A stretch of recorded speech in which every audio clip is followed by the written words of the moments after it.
outside with it.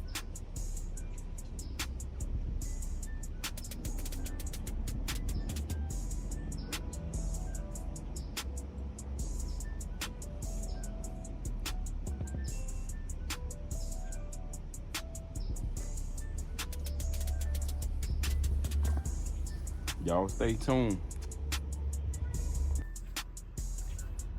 Y'all see what's going on.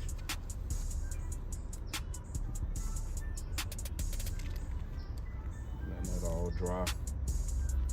Get it dry in place, and then we're gonna take the razor and then we're gonna clean it up, make it look nice and neat. That's what we doing. Putting the designer top on the 78.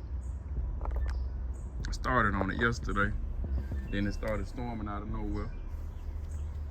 You know, that Georgia weather, it changed, boy, real quick, real fast.